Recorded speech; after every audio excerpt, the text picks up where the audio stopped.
people often will assume, it's not a bad assumption, because usually you assume that if you're doing an environmental study, you would go to the property and I actually pick up dirt to find out there's anything in the soil. But the phase one is typically just administrative, just to see, hey, are there any red flags? Real estate is really an opportunity. Most people are just not familiar. Let's change that. Access granted.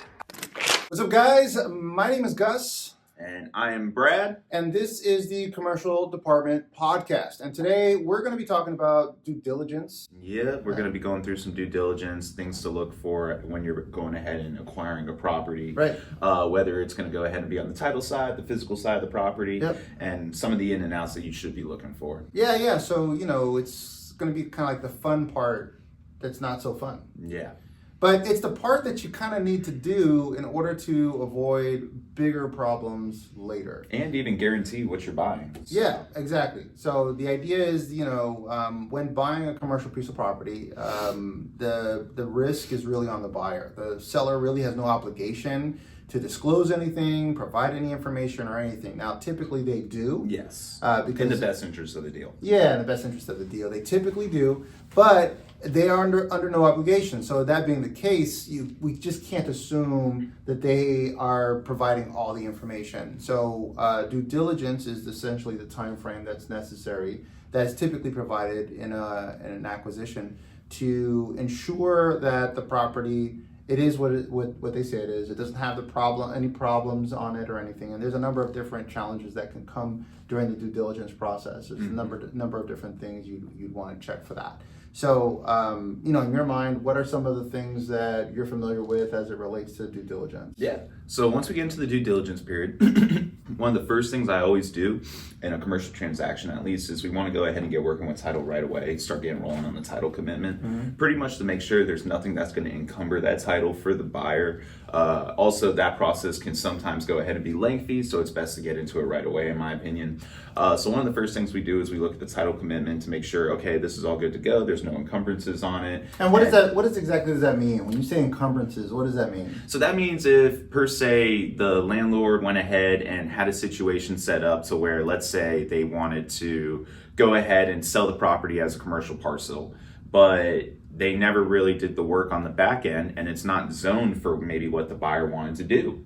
So that's something we'd want to check in the title work to make sure, hey, this is what's going on. Hey, this is what the property is available for. Do we need to make any not renovations, but edits to the actual property with the county themselves? Yeah. Now you're talking about like land as an example, right? Exactly. But not only just land, but it can even be when it comes down to building. There's certain things you want to check for, codes and all of that. But specifically, especially when we're purchasing land, we want to make sure there's no encumbrances on that. So gotcha. And then now some of the other encumbrances I'm familiar with, at least, is also that the land doesn't have the title rather doesn't have any what sometimes will be called clouds on it, which will be a previous owner is making a claim or made a claim towards ownership, or there's not clarity as to whether or not the current owner has a full, clean and clear title. And if that's the case, then that's where that title work would really be helpful. Yes. Now, there are things that you can do to mitigate that. But generally speaking, you're right. Title work is definitely one of the first things you're going to want to look at. Yeah. Now, one of the next things I always look at, regardless of if it has a building on there or if it's vacant land, is I request the ALTA survey. Pretty much just confirm, okay, this is exactly what we're buying, whether it does have the building in place or whether it's just a piece of tract, like what's the acreage, confirming with that. If they don't have an ALTA to go ahead and provide us with a survey. ALTA survey, yes, sir, to provide us with. Then one of the main recommendations I always make to my buyers is to look into potentially getting a new one. So, I gotcha. Now, I do know that a lot of title companies will accept a survey if it was done within the last 5 years. Yes, and that's why I say one that's semi, newer in a way. Yeah, now that may that's I think for this county, that may vary from county to county. And not only that, if there's been any variances in the actual land since their last ALTA survey, the title might just request a new one outright. That's true. That's true. Now, some of the other things that come to mind when doing due diligence, most people really think about, especially if it has a building on it, is having an inspection report. Yeah. Which is definitely a part of that process. Basically getting a commercial inspector, which is usually recommended to use a commercial inspector as opposed to just a residential inspector who just raises their hand and says, I can do that. It's usually good to have someone who's a little bit more specialized. They usually have a better understanding of the things to look for. Yeah. So yes, there's definitely the inspection component. But one of the other things that a lot of, I think, buyers don't think to consider is an environmental study. Mm-hmm. So, these are typically done in phases. So there's usually 3 different environmental phases that exist. So in a phase 1, are you familiar with how the phases work? Yeah. So phase 1, like how you were about to get down to, is where they just go on site, they take some soil samples right at the top pretty much. So actually, that's actually phase 2. Oh, really? So phase 1 is administrative. Oh, so they only check. So they'll go back in history to look at the actual property to see what existed in that property in the past, and then to see if were there any businesses or was there anything that happened on the property that may be a red flag for an environmental problem. Mm-hmm. So let's say you bought a warehouse and you found out during the environmental phase 1 that 10 years ago, there was a pest control company there. Well, a pest control company utilizes a lot of chemicals, and it's very plausible, even though they're not supposed to, that they may have dumped some of those chemicals into the ground. And that could cause an environmental hazard. If that's the case, then you may want to do a phase 2, which is in a phase 2, that's when they would actually go through and do soil samples, which are typically surface level. You see what I'm saying? That's where the mix-up was. Yeah. So, but it is, people often will assume, it's not a bad assumption, because usually you assume that if you're doing an environmental study, you would go to the property and I actually pick up dirt to find out there's anything in the soil. But the phase 1 is typically just administrative, just to see, hey, are there any red flags? Sometimes people will do a phase 1, they'll see that there are no red flags, there were no businesses that they're aware of that, had any potential for, chemical anything, and they'll just be like, you know what, it's fine. And if it was raw land and it's never been utilized for anything, it's just been forested for a long time, you may be totally fine with a phase 1, right? Because there's no history of anything having ever been there. But it's usually a good idea to go way back, because you may go back as far, it could go back 50 years, 75 years, and it may look like woods and never been touched, but maybe at some time before it was something that caused an environmental issue. Mm-hmm. So that's why the phase 1 is good, because even though it's just administrative, it really kind of identifies, hey, are there any red flags worth going, like, that are on the property that we should be concerned about? Mm-hmm. Yeah? So now the difference between phase 2 and phase 3, they both come to the property. Yeah. And then in a phase 3, that's when they really go deep into the ground. And they bore in. And all they'll usually go deep into the ground. They'll go 6 to 8 feet sometimes into the ground to see if there's anything in the soil that may cause a problem. Now, the only reason why you need to do that is if in a phase 2, they found something. Right? Yeah. If they found something in phase 2 when they actually got some topsoil, and sometimes they'll go a little bit in the ground, but it won't be too deep. But if they found something in phase 2, then it's usually a good idea to go and do a phase 3 to see, well, how bad is it? Because sometimes you just have surface stuff, but sometimes it can be bad. I had a friend of mine who he was working, I want to say he was working on a 7-Eleven deal, and they didn't do a proper environmental on it, and they ended up finding out after they bought the property that the entire property was contaminated and the properties adjacent to it had been contaminated. Just the remediation, right? Just the remediation portion of this project was over $600,000, which is a lot of money. Did the fuel tank leak or something on that? I don't remember exactly what the details were, but that's probably what it was. It'd be that extensive. Yeah, it'd be that extensive. It's probably a fuel tank that leaked, because it was a gas station before. So before 7-Eleven got it. But that was the, and you know what, a company like 7-Eleven, that may be worth it to them, even to do the remediation. Yeah, rather than just to leave that project. But that's a lot of money. Like if you're going to buy an asset and you're in it for, let's say, $300,000, and you got another $500,000 just in remediation work before you do anything else. Yeah. I mean that could be it could be a hard hit, right? And with margins the way they are right now, when buying an investment property, most of the time you don't have that kind of a window of give, right? There's not usually enough meat on the bone to be able to just eat that cost and still be profitable. Mm-hmm. So that could be highly problematic. So an environmental would definitely be, a good. You should at least do a phase one, and typically with phase ones, it'll depend on the property, but they can be a little costly, but it's usually worth it. Yeah. Right. So what other due diligence elements are you familiar with? So we talked about going through the surveys. We talked about inspections. We talked about going ahead and doing the environmental. Yeah. Aside from that, when it comes down to it, most of the time, that is the 3 phases that I go through at least. Okay. Is there anything that I'm missing? Yeah, so those are, if you notice, those were all condition related, mm-hmm. right? But there's also due diligence on an investment property with regard to financials. Oh, of course. Right? Of course. I thought we were talking quality, yeah. Yeah, so due diligence is all of it, right? Mm-hmm. So, most people think about just the condition of the property and what it could, is this a liability? Yeah, if there's a business in there or anything like that, what's the income and the cash flow looking like that for the buyer? Correct, exactly. to make sure. So if this is an investment property, then they're going to want to know, like, typically you'll get provided like a P&L, which is like a profit and loss statement, which will identify generally what the revenues are, what the expenses are. It usually doesn't break it down into detail, but it gives you at least a good overview. And then you'll get a good sense of like how the property is performing. But just because they provide that for you doesn't mean it's true. Exactly. So part of the due diligence is doing some additional homework to find out like how much are the tenants actually paying, verifying that with the tenants, going into, like what if they have let's say a bunch of vendors that are working the property, what does the actual billing look like? Like mm-hmm. how much are they actually paying the any salaried staff that might be on there, whether that's like a property manager or maybe they have a maintenance person or whatever the case.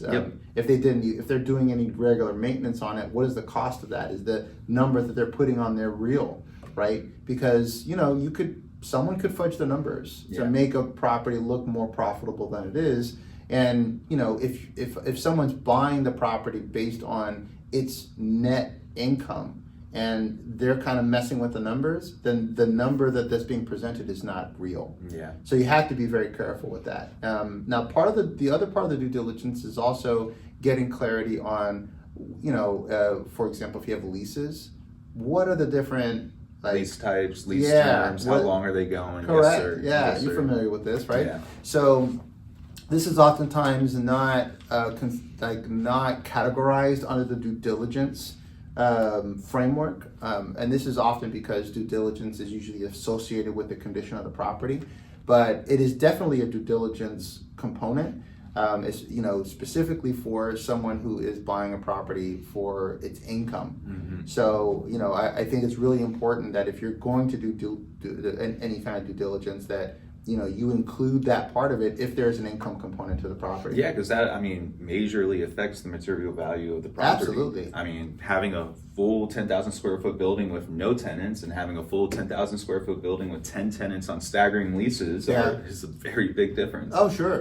And then, understanding what that liability is. To your point, when you're saying staggering leases, if everybody's lease ended at the same time, then in theory they could all leave at the same time, which could leave an entire building empty, which would be a incredible liability and would leave the landlord with basically no income and whatever expenses that come with the building. Yeah. And that could include a mortgage if they're using financing. Mm-hmm. So that due diligence component is really important. And, when you're talking about commercial real estate, it is very much a buyer beware endeavor. So, doing any and every type of due diligence that you can possibly imagine on a property before acquiring it, I think is a really super critical part of the process. Because realistically, if you can get past the due diligence process and you can still come to an agreement on, like the rest of the terms, you got a deal. Yeah. Right? Most of the time. Yeah, yes, sir. most of the time you got a deal. It's it's usually during due diligence when there's a problem. And if you don't do it right, then you could be just purchasing a problem. And that could be just detrimental to anyone buying a commercial asset. Yeah. Yeah. Yeah, and I mean, it's not even just it can cancel the deal outright. It also, I mean, we've seen it before to where it'll, I guess, delay a deal for months on months and months, maybe even in some cases over a year. And I mean, at that point, the buyer really has to make a decision as well. And a lot of times that stuff can be avoidable. Yeah. Like, and a lot of times we can actually assist with a lot of that. Like, I mean, we've just did a deal where we did all the land variances and got everything swapped up during the deal. Of course, both the buyer and the seller were aware of the timeline. It's going to be about a year to a year and a half to complete this. Yeah. But because we all had an understanding, we were able to go ahead and see, okay, here's what we need to get past. Here's our hurdles. We were able to kind of corral that deal and make it to where both sides got there. But if we weren't checking for those variances, if we weren't going ahead and staying on top of it for the buyer, I mean, me myself as a buyer, seeing some of the things that would have popped up, I probably would have walked away. Yeah. I mean, it could be a scary endeavor, especially when you're talking about some of the investment dollars that have to be put into some of these projects. So a couple of the other things is talking about that property. I know you kind of got into for that particular project, if I remember correctly, you got into sort of the zoning, restructuring the way the survey was done, to really fine tune what belonged to the new buyer, what was shared property, what was not going to be included, all that good stuff. And there was a lot of back and forth for that. You worked a lot with the county and with the city to kind of get that cleared up, which was a really cool project. One of the other things that is kind of in relationship to that is entitlement work. So sometimes you'll find that there'll be this is oftentimes with land, but it can also work with an existing property, but most of the time it's with land. So entitlement work is something that if someone is selling a piece of land and let's say a developer wants to come in and build something. Well, the land may not be entitled for the thing that the developer wants to build. So sometimes part of the due diligence will also be, getting confirmation from the city or the county, depending on who the municipality is, of who, or rather, if that type of project would be permitted on this piece of property. So like if you had a developer who wanted to put some industrial warehousing, then they may need to go to the city or the county, depending again on who the municipality is, where the land is, as to whether or not the city would permit it. And even then, sometimes you may have a situation where the property's in the county, but the county does not permit that particular use and would not entitle it, but the adjacent city would. And if the property is at least touching a city, another city asset, or a piece of land, for example, then you may be able to also discuss bringing that piece of property into the city so that you can get the entitlements that you're looking for. Yeah. So there's a number of different ways that there's a number of different things that you have to do to make something like that happen, but that is also something that may be required. And in the due diligence window, sometimes this will extend the due diligence window. You may need to go not only to planning and zoning, for example, but you may also need to go to the city council or even the county commission to get special approvals if there's like something that's outside the bounds of what the planning and zoning may be permitted to allow, but is kind of in a gray area that, if it's presented to the city council as well as to the city commission, they may be willing to give an exemption for that particular project or those that use or whatever. So sometimes you'll see due diligence will be used to get approvals for that prior to there being any execution on the deal. Now, if you'll notice, all the things that we're talking about, like, obviously there's it goes from the condition of the property, the use of the property, how it's entitled, the financials of the property, all that good stuff. This can take a decent amount of time. It's not unusual for due diligence to be anywhere from 3 months out to a year, give or take, right? And it also depends on the project. Bigger projects can be longer than that. Yeah. So, but there's definitely costs that are involved in that entire process. And, I think that a lot of people who've not necessarily invested in commercial property, they get nervous to spend that money, right? Because they're already spending the money on the property. And the one thing that I always share with my clients is to make sure that they understand is like, hey, listen, yes, this is a lot of money right now, but this is not nearly as much money as it may cost you if there's a problem. It's a drop in the bucket. Yeah, in yeah. reality. So like even if it costs you $10,000-$15,000, to do, some preliminary work. You could have potentially just saved yourself $600,000. Yeah, exactly. From getting into that. Exactly. Yeah. So so there's there's definitely decent amount of money that goes into it. I mean, with due diligence, I've seen upwards of the going into solid six figures just for due diligence, just to make sure that this is going to be a project that's going to make sense. And in some cases, even after that spend, people walk away. Mm-hmm. Because for some investors, they spent, let's say I had an investor. He spent, he was almost at $200,000, and then at that point he decided to walk away because he couldn't do the project that was going to be financially feasible for him to do the full investment of that particular parcel. So even though he spent $200,000, because he was limited on how he can build it up, the other $8 or $9 million he would have spent to build the whole project, buy the property, build the project, and all that good stuff, he wouldn't have gotten the return he needed. So even though he spent almost $200,000 on due diligence, he realized that was the cost of kind of doing business, and it was better for him to just not continue to spend, cut his losses, and just be out of the deal. Yeah. So, due diligence can have a significant cost, but the whole purpose of it is to really help the buyer understand exactly what they're getting, be able to vet the property properly and make sure that, they're going to actually get a good return at the end of the day. Yeah, and I think that goes down to the original point that we brought up when we first got into it, that it truly makes the investment concrete for them. I mean, the way I see it is he spent $200,000 to protect $9 million. Correct. I'd sacrifice $200,000 if that means my $9 million was protected. Yeah, absolutely. So that's the way I see it. Correct. And I'm sure that's the way most of these savvy investors see it, because they understand if I would have gone the full way, I would have lost even more. Yes, absolutely. And that's what the whole purpose of due diligence is. And I think a lot of people, they miss that. They want to skip out on not doing this inspection or that, that having that report done or whatever the case. Yeah, sometimes it's a knee-jerk reaction, especially for some of the investors who are just getting into it. Yeah. Oh man, I got to spend that much to make sure, Exactly, especially if they don't have a lot of experience doing commercial transactions.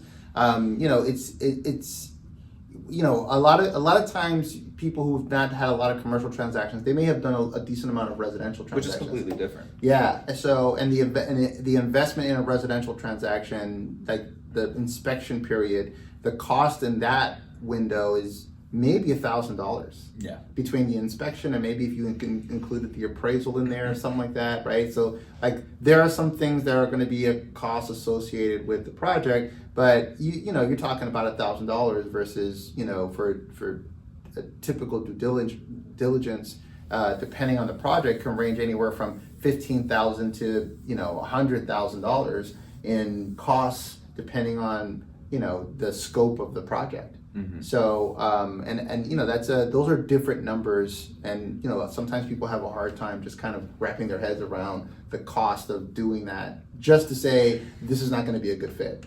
So it's really important that when at least when we sit down with our clients, that we have that conversation so they understand, hey, when you're buying something, there are going to be some due diligence elements that are going to have a cost to them. You need to be aware of them and make sure you're comfortable with that. If you're not comfortable with that, if you buy a property without doing any of these due diligence elements, that is a highly risky endeavor. And you can do it, but it's certainly not recommended. Yeah. Just wait until you're talking with your GC and something pops up. Right. Exactly. So, I think those are the sort of the big elements as it relates to due diligence. Obviously there are definitely nuances to that, but I think those are the sort of the big elements when it comes to due diligence. That if you're an investor into a commercial project, those elements are for sure the things at the very least you need to be paying attention to. Different projects will have different due diligence recommendations. So, trust, whatever broker you're working with to help you identify what that is.